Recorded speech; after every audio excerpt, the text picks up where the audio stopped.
I think that this country, this culture, this age, this generation, me included, all of us, I think we have a problem with being content. I see different cultures that don't have this problem, and different generations. Our grandparents didn't seem to have this problem.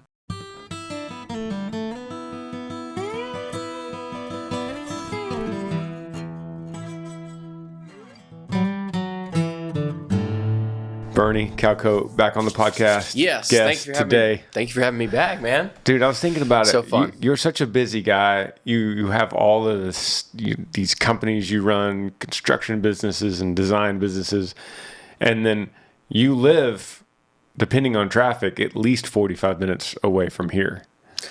I work 45 minutes from here, so our office 45 minutes. I live another 20 minutes away from that, the other way from here. So two questions. One, first we'll start with gratefulness. Thank you for coming this far for this podcast. I know the listeners love it when you're here. And then what do you do on the trip? I mean, you come so often, you must have some kind of routine.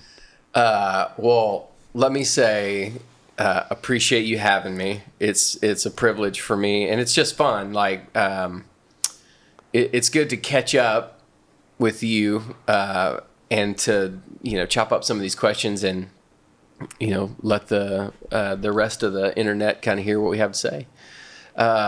Is there a specific routine you do on the way, or do you just... I actually... usually come in with like a drink, but you don't have it today. Yeah. No, I listen to the Granger Smith Podcast. It's like a good way to like jumpstart the one that you and Chad did last week, I listened to that one on the way up today. But I don't know if there's a specific routine. I do, like you say, we don't prepare for this in a typical way of like, hey, here's the plan.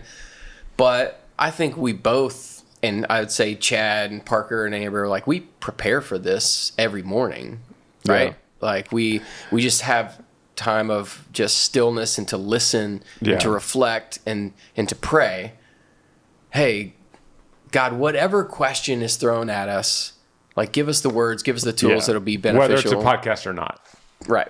So, that kind of like prepares us for this in some way. So I do a little bit of that if I haven't caught up on some, podcasts or listen to some music, but that's about it, man. You usually have a drink with you. What is it, like Sonic or something? What is the drink you usually have? Oh, it's a Chick-fil-A cup. Chick-fil-A cup. But it's ice water. I go to Chick-fil-A and get a large ice water cup, and I carry it around all the time. It's at my office. I forgot it. So why do you go to Chick-fil-A to get ice water? I don't know. It's better. Okay. I can see the ice is better. The ice is awesome. No, Sonic Ice is awesome. Yeah. I'll give them that. But I don't know. When you have kids and you live near Chick-fil-A, it's like you just go to Chick-fil-A. That's kind of what you do. And I just get a large Chick-fil-A ice water. Makes sense. Well, regardless of how you get here and why you come here, I just want everyone to know that Bernie travels a long way, and he's a very busy guy, so it means a lot that he comes all the way from South Austin way up to North Austin and everything in between do this.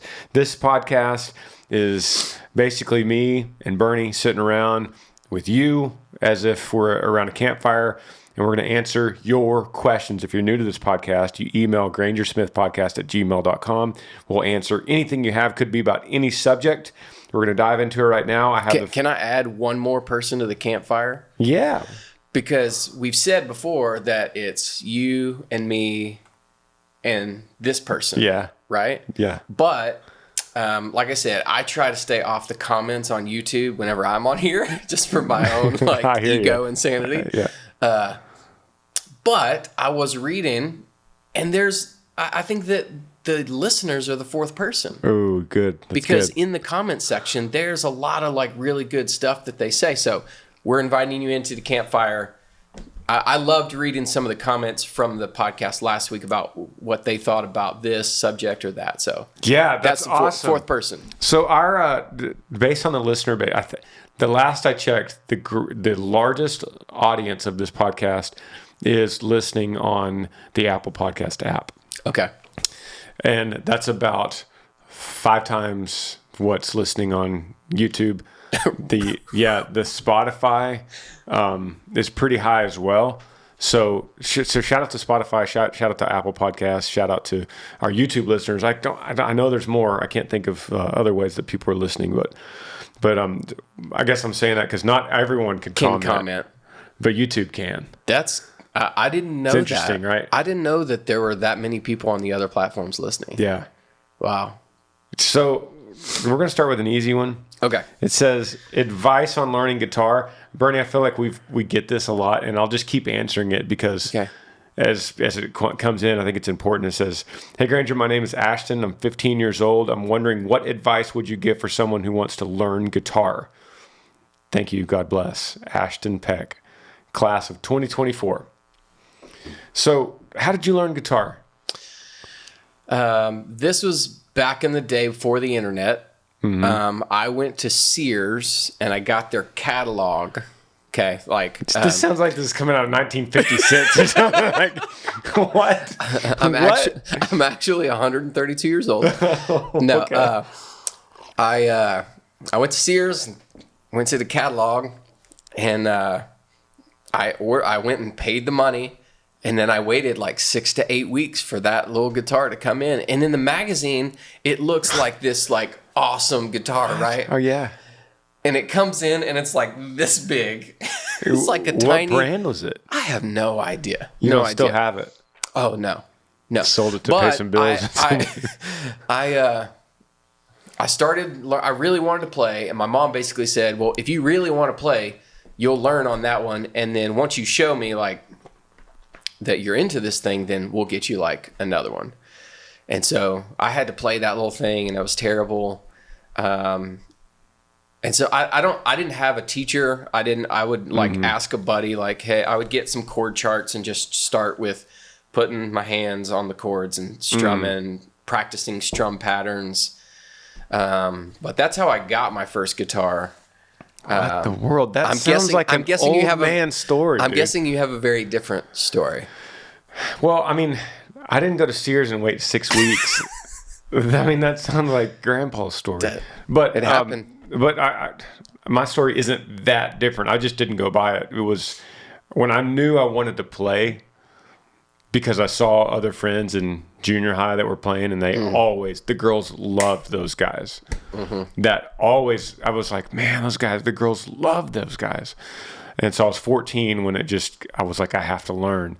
Because I thought, if I'm 14 and I learn now and give me about 3 or 4 years, I'll be junior, senior in high school sitting around some campfire playing guitar, and like everyone would be looking at me. Mm-hmm. That's what I was thinking as a 14. Nobody looked at me when I was 14. So I thought that would be awesome.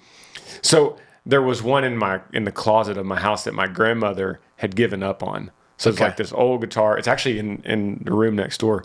Nice. But it was in the case, and it had a little book in there that said where to put your fingers. So I just opened, the book was under the guitar. It was like all predestined for me or something. You know? That's awesome. So it's like that. But for Ashton, that's not really answering your question, because you're not going to just go to Sears or open up your closet and get grandma's guitar. Is his question, how do you get the guitar? I think it's... Or how do you start? Like, he says, what's your advice to someone who wants to learn? So first you got to get one. Got to get one. And they're everywhere now. I mean, pawn shops, they're everywhere. Yep. I wouldn't spend, for brand new, this is what I would do right now. I wouldn't spend anything over $150. I wouldn't go over $150. You could easily go to Guitar Center and they're going to talk you into the $375 to $400 guitar. Oh, for sure, yeah. I would get a cheap guitar and then take it to a mom and pop guitar shop and say, hey, listen, Ashton, tell them lower the action and add some nylon strings. Yep, that's what I was going to say. Nylon strings will definitely help when you're first getting started. Yeah. Getting the thing set up right. Yeah. From a mom and pop shop, babe. And they might look at you like, what? But just say, no, I learned it on the Granger Smith podcast. Put nylon strings on here. It's good for your fingers. You're not going to wear out your fingers. So, and then after that, I would go to YouTube Actually, Yeah. Lincoln and London have been learning instruments or trying to, and I've been sending them to YouTube. Just say, watch this. So Yeah, we and didn't have that. Find some of your favorite songs and go to like, man, what's the app?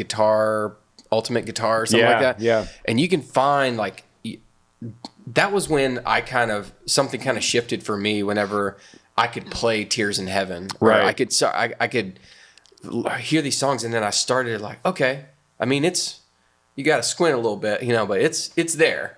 Yeah, that's a hear great point, because you need that motivation of fulfilling an idea in your head of playing a song you love. Instead of, man, I've been through 6 lessons and all he's doing is telling me the frets and the string numbers and notes. And so you don't want to hurt your fingers, and you don't want to get caught up in this mumbo jumbo music jargon that you get bored. So go straight to a song you love. He's 15. He's 15. Yeah, that's a good age. Good move, dude. Yeah, you'll appreciate it later. Good job, on, bro. Let's go on to one that's called Life Advice. Okay. It says, "Howdy, Granger and guest host." That was kind of rude. Yeah. My name is Eric. I live in the great state of Washington, Eastern Washington, that is. I'm married. I'm a married man of 6 years. This September, I have 3 beautiful boys: Sawyer, Timber, Wesley. That's great names. I said, I'll try to make this as short as possible, but I really need some advice. For 7 years now, I've worked at the same job and have slowly progressed my way up in the company. I'm at the point where I've almost reached my climax within this company, and I'm not happy, and I don't want to settle. I have other job offers and opportunities that I could take, but it just scares me starting all over and having to feed 4 months. During the pandemic, I was very fortunate to not be furloughed, which made me feel grateful working here, but I don't want to be content and continue to be unhappy at the same time. Change is very scary for me. I have high hopes, and I hope that you have the right advice for me. Love everything you're doing with your podcast. God bless you and your family. Yee yee. P.S. We'll see you in August at the Waterford Fair. Awesome, Eric. So, we've seen this before. This is a family man, 3 kids, 3 boys, married for 6 years, in a job, wondering if there's something else out there. Wondering if the grass is greener, if he's capable of more. He feels like he's capable of more. What is there out there? What do you say to this dude? We've been here. We've been there. Yeah. And I think sometimes I think we can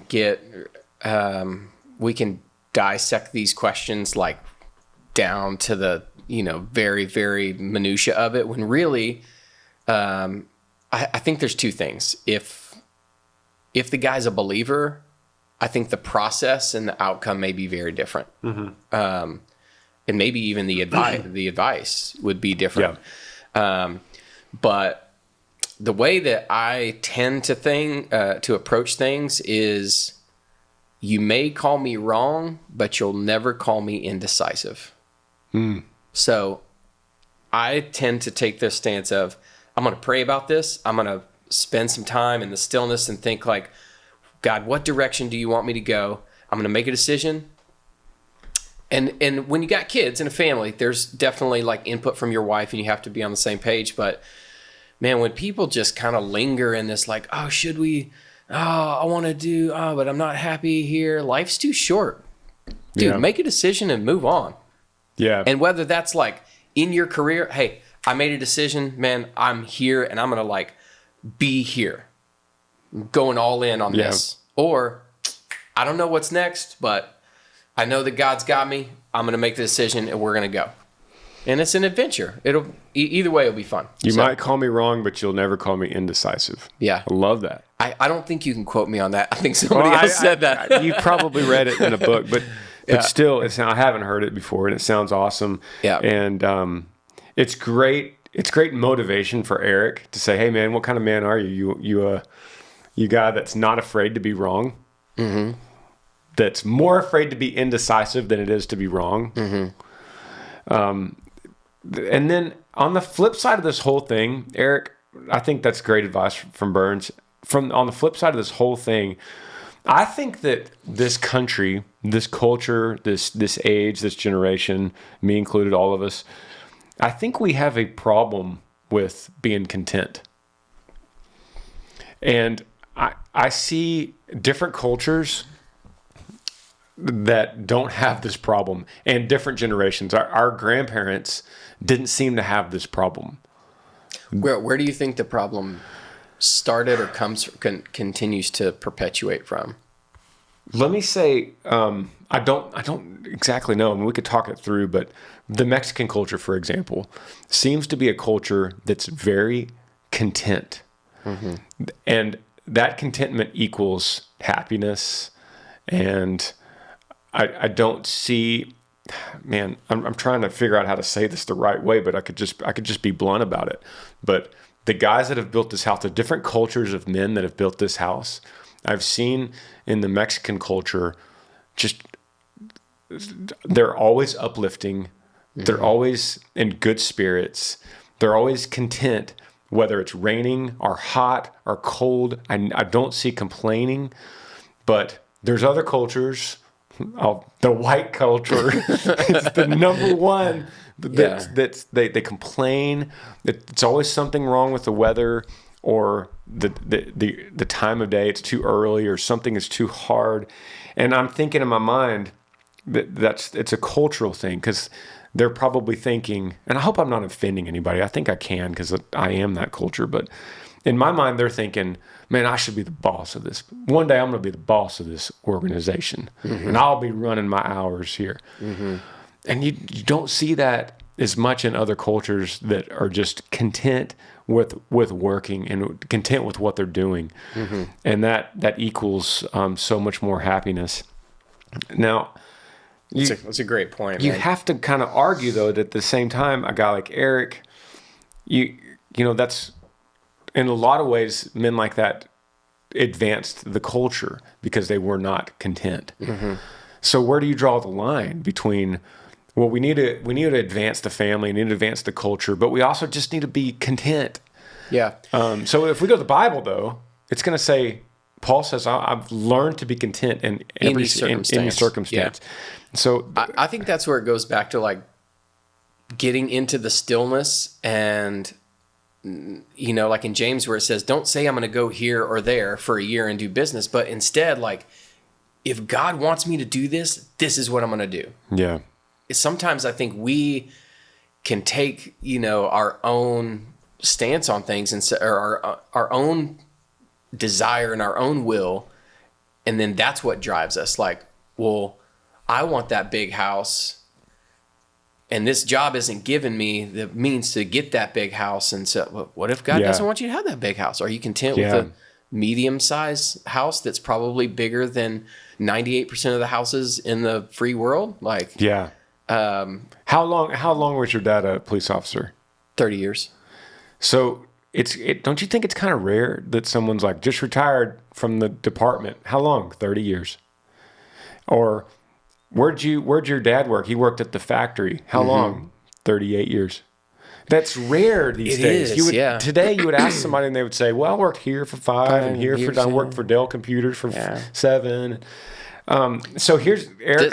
That's a very interesting concept. I think you're kind of hitting into something that's more like, I think there's layers to that. Like, what advancement have we had in our society? And maybe it's Western, but maybe it's just global connection, technology.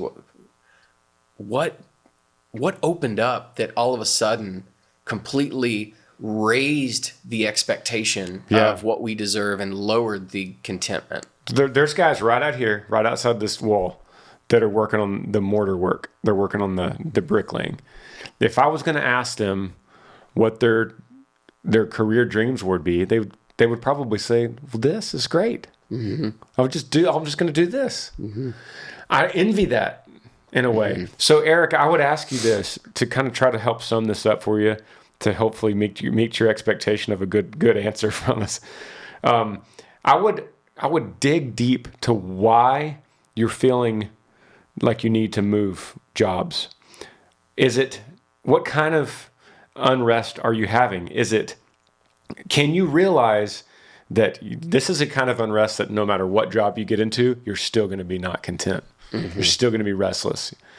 Or is it legitimately, I'm not giving my full ability to this job, mm-hmm. or I could do more somewhere else. I have more to offer the world somewhere mm-hmm. else. But are you able to realize when you hit that threshold? Mm-hmm. I wonder if this is deeper than just his work. Because I'm just thinking about people that I've known that's like, or that I know that we both know, they're just not really content. They're always going to find something that's like, well, I could do this. I could do that. It's like those options just like constantly they're looking for something else. And it's like, well. To get specific on you too, Eric, you say, I have other job offers and other opportunities that I could take, but it just scares me starting all over. Just throw that out the window. Mm-hmm. Just take them. Yeah. You're going to have to go back to what Bernie said at the beginning. You only live once. Yep. But when you do this process, you have to be very self-aware that you need to know the reasons you're doing it. If you're just a not very, just not content in any kind of situation, that's a problem you need to fix other than a job. Did he say how long he had been at his current? No. He said, I've been here 7 years. There it is, 7 years. 7 years ain't that long, man. Mm-hmm. I know in today's society, maybe it's a long time, but it's not that long. It's long enough for you to know the culture of the company and the culture of, and the work that you're doing and where your ceiling is. And, so I don't know. Yeah. We'll have to, get into this a little deeper another time, but I'm so interested by your thoughts on why, that thought of like, yeah, my dad was a police officer for 30 years and this guy worked at this plant for 38 years. My dad never changed jobs as long as I was alive. So where was it in our culture that we switched to like, mm-hmm. oh yeah, I've had 5 jobs in the last 6 years. Like what? Yeah.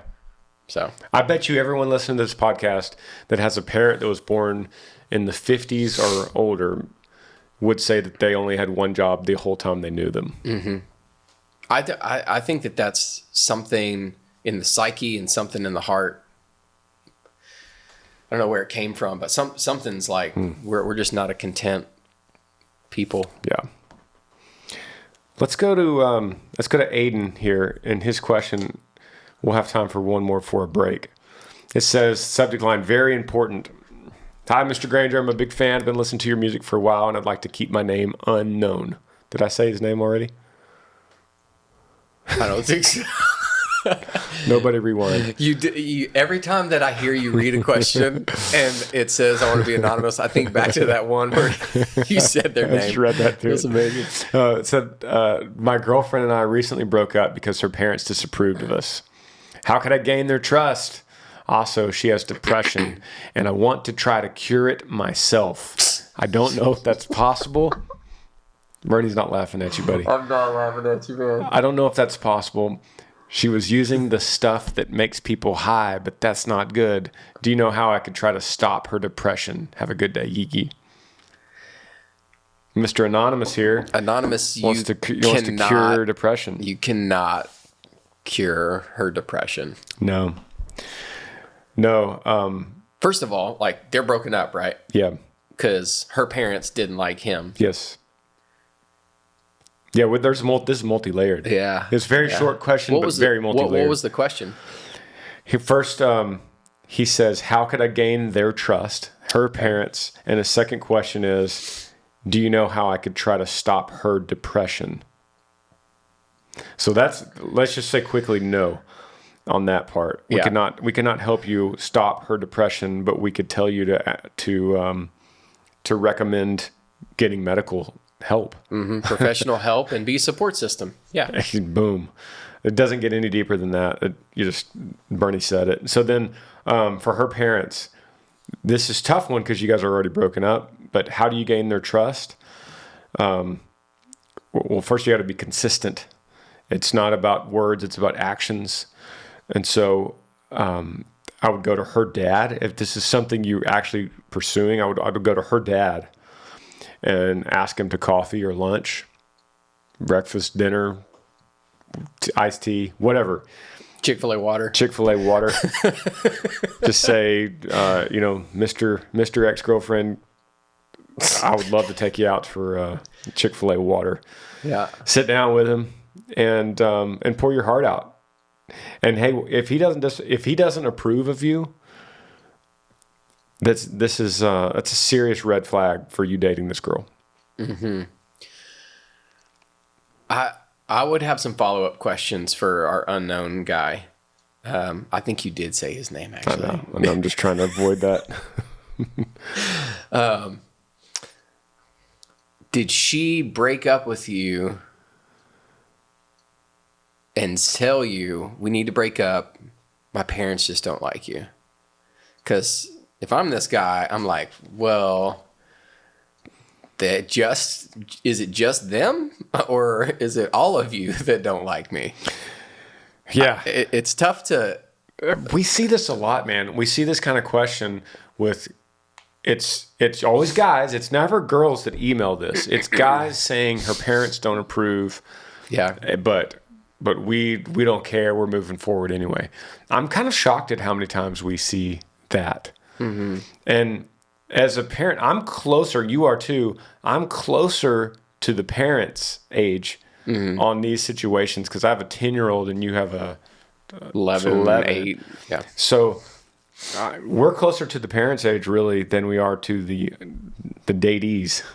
So it's hard for me to put myself in this scenario in London. Yeah. And I'm like, man, this guy, you cannot date this guy. And I'll say it on record. I would say that. Yeah. I would say that. I would be the kind of dad that says, mm-mm. Now, me and Bernie would both hope to raise our kids to instill them with enough to equip them to attract the right person anyway. Yeah. But it's still possible that they would go off the deep end, and I would say, you ain't dating that guy. Yeah. I mean, imagine. So what's the scenario? He's 25, you're 16. Boom, there's enough right there. Yeah. You're not dating this guy. Yeah, for sure.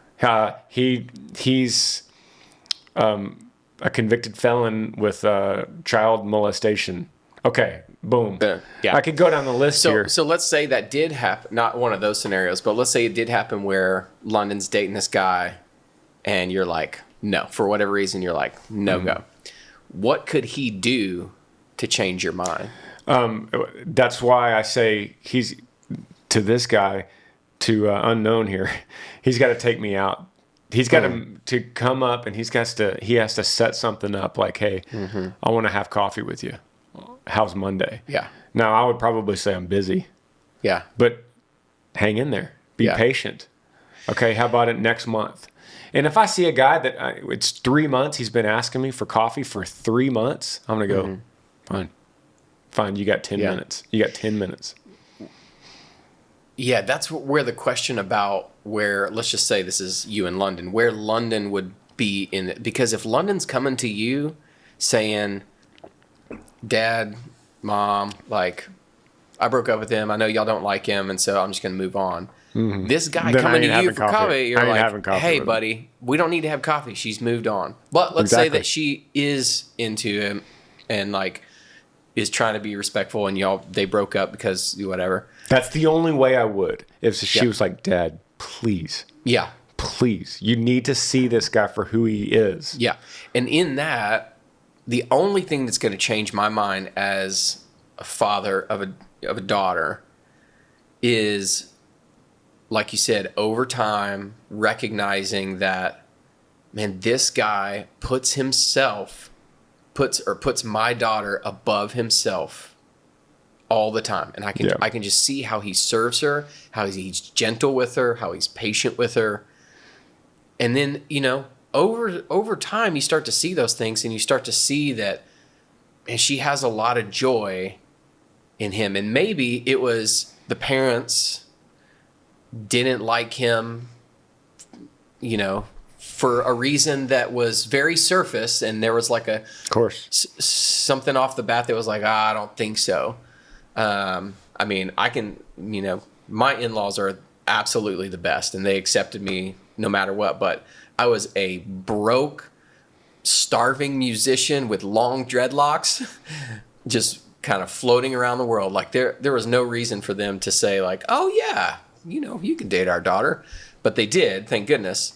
But if it was something like that was very surface, and then over time, he has a chance to kind of break through that, I think he could win him over. Totally. I got high hopes for you, Mr. Unknown. We're going to take a break. Be right back.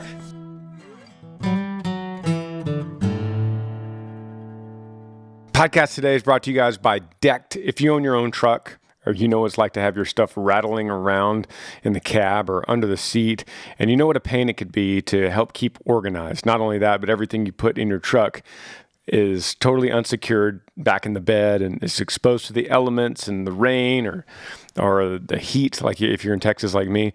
So this is when Decked comes in. You have to get the Decked drawer system. And I saw this firsthand. Decked sent me one, and I don't own my own truck. I demo it from a dealership. So I went to the guy that I work a lot with, Bull. He's my bus driver, and he has his own pickup truck. So we installed it in the back of his bed, and this thing is really awesome. It's really heavy duty, and it's like a drawer organization system that goes perfectly in the bed of your truck, fills up the whole thing. And there's still room on top of it to serve as the normal bed of a truck. It makes organizing, accessing, protecting, and securing everything so much easier. Each of Deck's 2 full bed length drawers can carry up to 200 pounds of whatever you got. So this is made for wear and tear. It's made for country boys. This is made for getting stuff done. The drawers roll out waist high, giving you easy access to all your organization with your tools and your gear.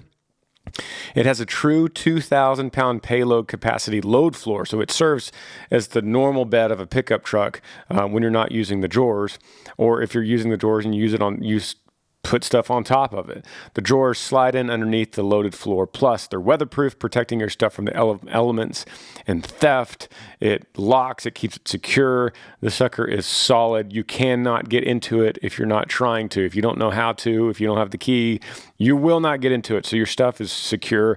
It's made 100% in the USA. It's backed by a 3-year no-hassle warranty with the second-to-none customer service team ready to answer all of your questions. So this is really cool stuff, guys. This is for you. Get your Decked drawer system at decked.com/Granger and get free shipping. That's decked.com/Granger for free shipping on your Decked drawer system. Decked.com/Granger. This podcast is also brought to you by Movement. In a tiny apartment in Southern California, 2 college dropouts teamed up to create a watch company that broke all the rules with fair prices, unexpected colors, clean, original designs. Movement, and that's spelled out MVMT is how they call it, MVMT, grew into the fastest growing watch brand, shipping to over 160 companies across the globe. Now, Movement has expanded into blue light glasses that protect your eyes from screens, minimalist jewelry, and more styles, essentially, that don't break the bank, all designed right out of the California headquarters. On July 20th, Movement is celebrating their 8-year anniversary by running a huge statewide sale. Everything is 28% off. That's 28% off their best-selling watches, blue light glasses, jewelry, and more. This is a really awesome watch. I always like the field. I'm more of like the like Vietnam War era watch guy. So they have a whole selection, a whole line of field watches, and they're really good. This is really good for the outdoors, for hunting, for being outdoors. If you want a watch that's going to hold up, that's not going to have a short battery life for you, you're not going to have to worry about charging it and all that kind of stuff. This is a good, essential, minimalist field watch, just like your granddad had or your dad in Vietnam. It's a really, really cool watch. It's quality for a fair price. Super durable sunglasses with UV rated polarized lenses and timeless styles that will work perfectly with your watch. So watch, sunglasses, you get it all at one place. Movement, that's MVMT. It's all going down on their 8th birthday. This is the biggest sale of the year. Take advantage of these prices before they go. Celebrate 8 years of Movement, MVMT. I have to keep saying that. 28% off statewide. Don't miss Movement's biggest sale of the year. Go to mvmt.com/Granger and enjoy 28% off. That's 28% off statewide at mvmt.com/Granger. Join the movement. All right, Burns, I'm going to kick this next question off to you. I'm going to throw some... Choose your own adventure. Exactly.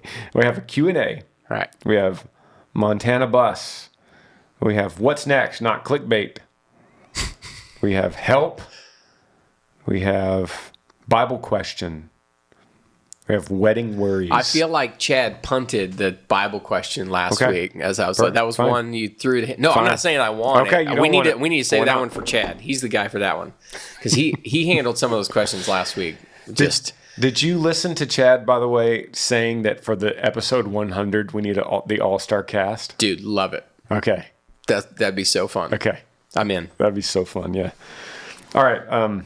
Do you even remember what I said? Oh, here's one that says for Bernie and Granger. Okay. Okay, got to do that one. Yep. It says, hello, my name is Anonymous. This person knows what's up. Let me set the scene. We're in a field with a bonfire, some cold drinks with music and other friends. So me and my wife and our 1.5-year-old went to my mother's for Mother's Day.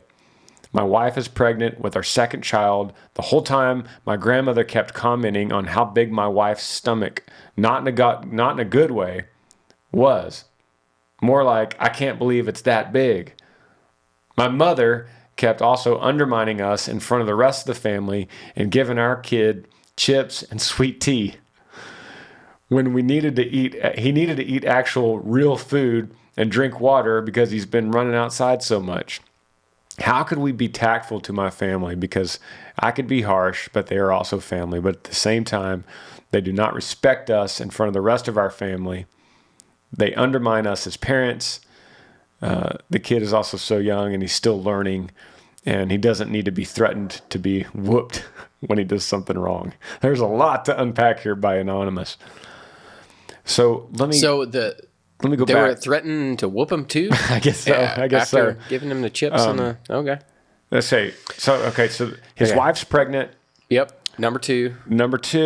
And my grandmother kept commenting on how big my wife's stomach was, not in a good way. More like, I can't believe it's that big. My mother kept also undermining us. So this is mother and grandmother teaming up on daughter-in-law and grandkid. Okay. And for some reason, the title is For Bernie and Granger. Like they just knew that you would be the one.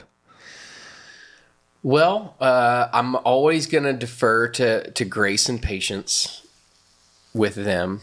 But also, Leslie and I were talking about this the other day, and this is kind of a culture thing that we've moved to. But also, Leslie and I just kind of discussing amongst ourselves, like, why are we and people in general these days so easily offended? Mm-hmm. Well, first of all, it's their grandparents. They're going to give chips and cookies and whatever. Don't be offended. That's what they do. And when your kids have kids, you're going to do that. So I take that off the plate. Yep. Like, dude, that's a grandparent being a grandparent. Let them do their thing. Agreed. As far as the grandmother making comments about the belly, one, just don't be offended. Just laugh. I mean, we have to have like the confidence and the security to look at our own, bellies and whatever it is and just be like, yeah, you're right, man. Yeah, I can laugh at myself. Grandmother's carried a few babies in her day. Yeah. Yeah. I think we're easily offended. I think I would maybe spend some time thinking about that, why these relationships or why these things offended you so much. And then also go back to grace and patience. Like, man, they love you. They're just humans. We're all just humans trying to be humans with other humans, and it's just tough, man. That's so good, man. All of that is great. I can't beat any of that. If you're having trouble with your in-laws, or if your parents are bothering your spouse, grace and patience. They raised you. they got you to this point. It's at some level, they got you here.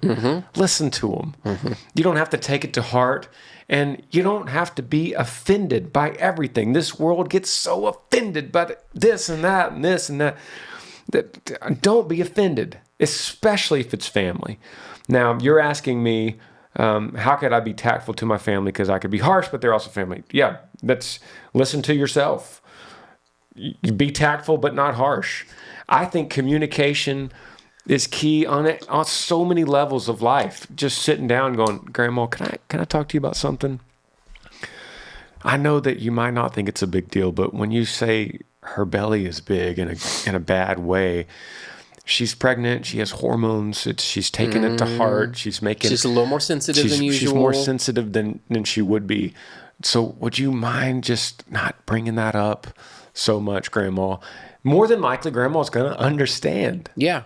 And if she doesn't, just make fun of how old she is and she can't see, It's like, okay, this is the dynamic of the relationship. Let's just, okay. That's so good. See if it goes both ways. Yeah. I'm just kidding. Don't do that. That was a joke. It's not a bad idea. I love it.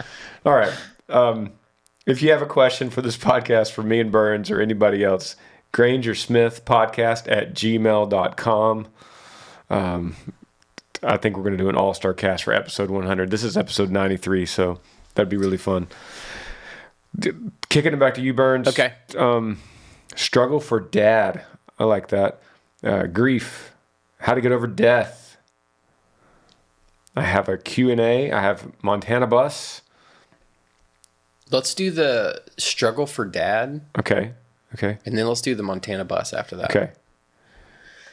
I know some people out there hear their title and they're like, oh, no. Okay, Struggle for Dad says, hey, Granger, my fiance and I love all the content that you put out. You have a beautiful family and y'all are inspiring great role models. Thank you. Says, we have 3 boys, 9, 3, and 5 months old.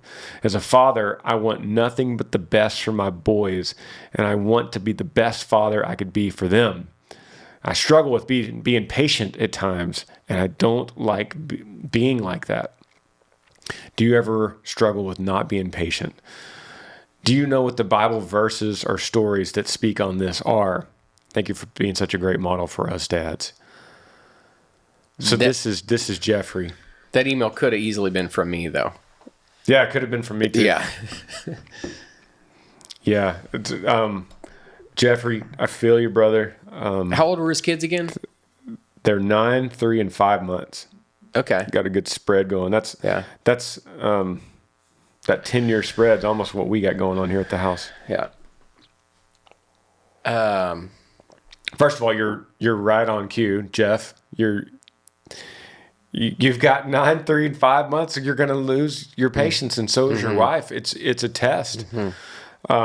He's asking, do you know any Bible verses or stories that speak on this? Well, a lot of Paul's letters talk about patience as being on the top of the list of his virtues.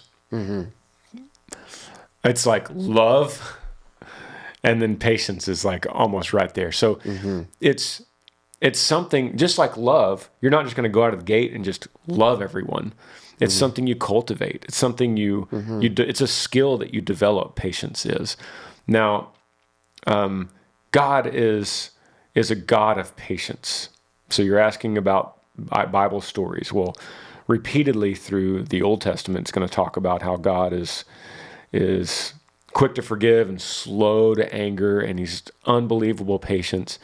And it's also known through a lot of these Bible stories that he is teaching us patience, or teaching the characters in the Bible patience, which then we in turn learn from through all kinds of scenarios that he throws at us. And I think God desires us to be patient, so much so that a lot of things we have to go through in life are cultivating that patience. So what's something, Burns, that you consciously, I know I have a lot of examples that I could consciously say, man, that was a season of patience for me. We kick and scream when we have to deal with patience. We kick and scream, and then we Yeah. And then we finally stop flailing and just succumb to it. 2020 was a great example for all of us. When we built this house and lived in the RV, it's a big, Yeah. Jeff, you're right on, man. Yeah, you're not alone in the You're struggle. not alone. So, so know that. And I would suggest go dig into the Bible and find the stories, because hearing them from us is one thing, but when you actually go and start to read and like read the story and read the context and find them on your own and like spend that time alone and let God kind of speak to you on fatherhood and your relationship to Him and how you can reflect that then to your kids.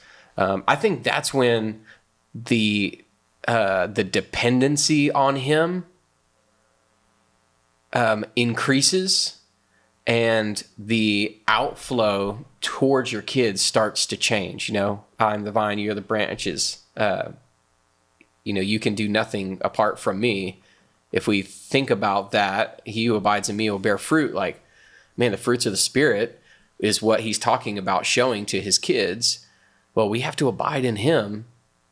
And so, I mean, that's the first thing that I think Granger and I both would suggest, and that we try our absolute best, is just try to be in the Word and like abide in Him. And like, what does that phrase even mean? Maybe go just like research that and think about that. Guys, I read the Bible every single morning. I know Burns does too. So it's something that we just do. It's a practice that we start, and through that you learn things like patience and love and forgiveness. You learn those things through just reading it, not looking at a devotional with pinpointing a specific area of trouble. I think this goes back to his spouse too, or fiance too, a little bit. Which is, why does he have a fiance and 3 kids? Maybe it's a different girl. It doesn't say that. But regardless, I would kick it back to her sometimes and just say, hey, babe, I'm dealing with a lot of stuff at work right now. I'm trying to knock this out before 5 o'clock. Can you take the boys? And at 5 o'clock, I'm all in. But I have to concentrate on this Zoom call or whatever. That could be these moments that's getting your patience, exposed, is when you're trying to knock out something for work and you're on this, you need 15 more minutes of the Zoom call. If y'all then I'll go throw the ball with you. You're going to be a better dad if you could delegate that to your spouse. But then at 5, you better be locked on with the boys. Yeah, no, absolutely. That communication, I think, is key, especially when you're parenting like together and as a unit. Like, I think communication is key. I think boundaries and understanding your limits. So we tend to get a lot more pressure and a lot more stressed and a lot more impatient when we have pushed our boundaries, right? Yeah. We've pushed our limits. And so now I'm trying to do this, but my son is asking to do this, instead of having very clear boundaries. Hey, I have margin in my life. I'm not all the way edge to edge. I haven't pushed my limits to where I'm stressed. I think in those moments, we're not as tired, we're not as irritable, and we're not as impatient. Like we have bandwidth to show that patience. And one last thing to book in this, Granger said, like, reading the Word every morning. One thing that I've started to do with a group of guys is take one passage, one parable, and read it and study it every morning for 3 weeks. Because you get up the 4th day and it's like, yep, God, I've read this before. I know this, but about the 6th day, the 7th day, you have to have patience in it. It's definitely taught me to wait on the Lord and to be patient, because then about the 5th or 6th day, it's like, oh, I get what it's not that. Here's what it is. But you just have to That's awesome. Be patient in it. So don't just get up and like read this and kind of move on, coffee cup verse and then go throughout your day. Like, be patient in the word. And I think that is a good practice in the morning that will help show patience kind of throughout the day too. Love it. We got some, we got a little more time, Burns. We have wedding worries. Wait, we're going to Montana Bus. You said that already. Montana Bus. Montana Bus says, "Hey Granger, just listened to the podcast where you were recording on the Montana Bus. I'm from Missoula, Montana. Just curious how you came up with the name of that bus. Thanks, Evan." So our buses, we have Montana, Freedom, and Wildflower. Now, they were all three named before we got them. Apparently, with ships or planes, buses fall in the category, yachts, whatever. Mm-hmm. They are named when they're built. Mm. Do they get named by the people that build them or by the people that buy them? Sometimes I think it's the builder, and sometimes it's the first owner. The first owner, yeah. So, and then apparently it's bad luck if you rename them. Oh. Butch and Bull, my drivers, told me recently that we've had so much bad luck with these buses. The next one we get, we're just going to name whatever we want. So that's Montana, good. I have no idea, Evan. I have no idea why she was named Montana. But it's interesting, right? It's interesting that either someone really loved that state, or that's where her first job was, or that's where the first owner lived. And so I don't know. But I love Montana. We're going to be there 2 weeks. We'll be in Bozeman. Oh, man. And then Cherry Peak, Utah, the next day. I've never been to Montana.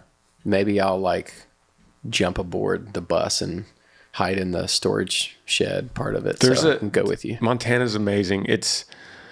So you've been a lot through Utah. Mm-hmm. And what about Idaho? Nope. I won't mention Idaho because it's the nation's best kept secret. So I'll keep it a secret. It's incredible. I won't say anything else. But Montana, it's like you take the aspects of northern Utah with the amazing mountains, but mm-hmm. you spread it out in just these endless valleys. Montana has just endless, big, huge valleys.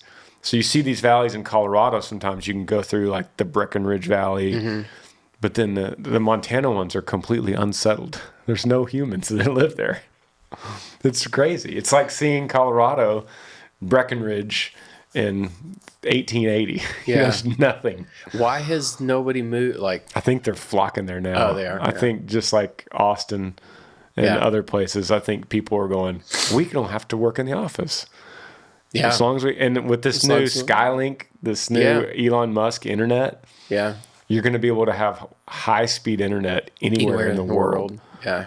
People are going to start getting houses in Montana. Yeah. Unfortunately for the people that live there, fortunate for everyone else that wants to enjoy it. But Montana's a special place. Yep.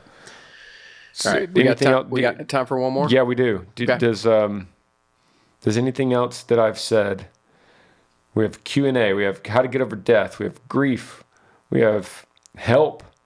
We have I need relationship advice. Bible question. Left arm. Wedding worries. Let's do wedding worries.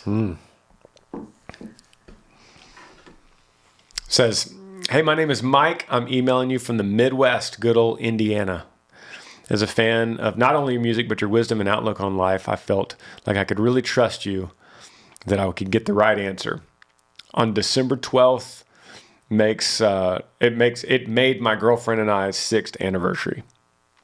It may sound like cliche, but I'm planning on popping the question. Her father and I seem to get along, and I've never felt any bumps in the road, but I'm still worried. I'm a man of mixed ethnicity, mother Caucasian, father African American, and working on becoming a vocalist and audio engineer as a career. She's Caucasian and a nurse. I shouldn't worry about things like this, but I'm constantly going back and forth in my mind with the pigment of my skin being an issue and career choice as well. As do all girls on their big day, she really wants him to walk her down the aisle, and I ultimately would love to have one big old family with nothing but joy and happiness. Granger, am I overthinking this? Should I be worried in today's world? And if you have any tips on popping the big question, could you help a brother out? Thank you for all that you do, Mike. Man, So first of all, December 12th. So that's he's talking about 2021. So let me read that again. I felt like I could really trust you. I know you get the right answer. On December 12th makes my girlfriend and I's 6th anniversary. He's going to pop the question. This email came to me yesterday, so it's fresh. Okay. Does he have a name? Mike. So there's 2 questions. 1, how do you pop the question? If we have any tips. And 2, should he worry about joy and happiness with concerning the pigment of his skin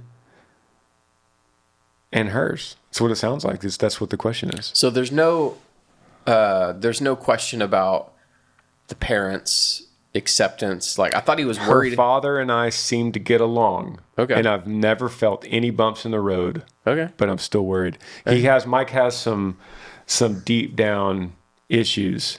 Yeah. That go way beyond this relationship or this family. But in-laws or potential in-laws haven't given him any reason. Yeah, so hey Mike, that's why we're kind of stumped right now, because it sounds great. Yeah, you may be worrying for no reason. Yeah, he says 2 times. He says, 1, am I overthinking this? And 2, he says, should I be worried? So, Mike, the quick answer is no. This sounds great. It sounds like you're watching a little bit too much social media, a little bit too much news. Mm-hmm. You're seeing what the world wants you to see, and that's not what love is. Yep. That's not what your future wife is giving you signals back with. It's not what your in-laws seem to be giving you signals back with. They're seeing love as it should be, which has no color, has no pigment of skin. We all have red blood. And I honestly think this is a product of coming out of 2020 and seeing what the world did to itself, which should never have gone that far. And then he's coming out of 2020, he's coming out of seeing all that on the news, and he's like, man, is this whole critical race theory real? And is it inside my future in-laws? And are they just putting on a front and then they're going to hate me as soon as we get married? Yeah, I mean... So the answer is false. That's false. Right. Blake, Bernie, you have a black daughter. Yes. What you've thought about this, the future of this. Yeah, I want to empathize with Mike and understand. It's hard. It's hard and not really in my just natural psychology nature to empathize with fear, and when it's not warranted. Yeah. I think that this is one of those times where I understand concern, and there are certain things maybe you do think about, but when our fear keeps us from doing the will of God, I think we're outside of our place. I think that we need community to help us realign. And so, yeah, I mean, there's a good chance that you could, and I know with my daughter Stella and with our family and in the comments that we've had in the past, you could receive some nasty comments and some, persecution of some kind. I think that if you have this deep love, like it sounds like you do, and sounds like you have the support of your in-laws, we're going to face those things in our life in some capacity. I think it's just about being in the will of God when you do it. Yeah. Yeah. Amen. So if we're outside of that, I think it makes it tougher to endure. But if you're in the will of God and you're close to him and you're walking in the path that he has for you and your soon to be fiance, I think you can attest to this. Whatever the world throws at you, whatever life throws at you, you'll be fine. Yeah, and I want to say this too, because the second part of his question is not just about skin color; it's about career choice. Because he's talking about he's working on becoming a vocalist and audio engineer as a career.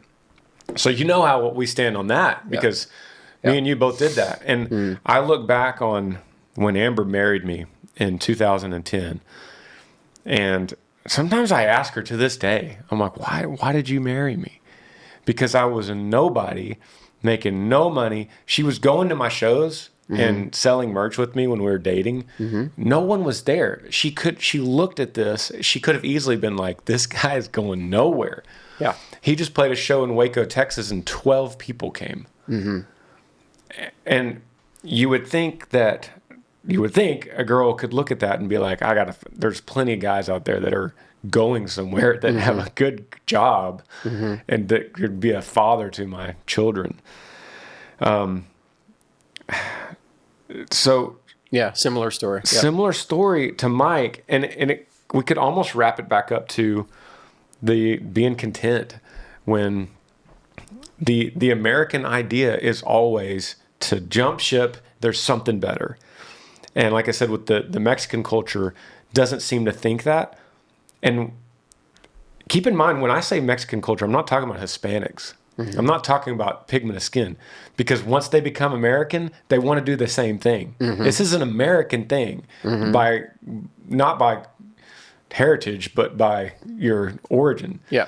Because if you're from Mexico, you think there seems to be a higher level of contentment, but when you're a Mexican American, you have the same want to jump ship and there's something greater for me. And that's what built this country. It's amazing. But it also hurts people like Mike, who's like, man, I will always want to be an audio engineer, but I don't know if that's going to be enough money for this family. But didn't think like that 60 years ago. They're like, this is what I do.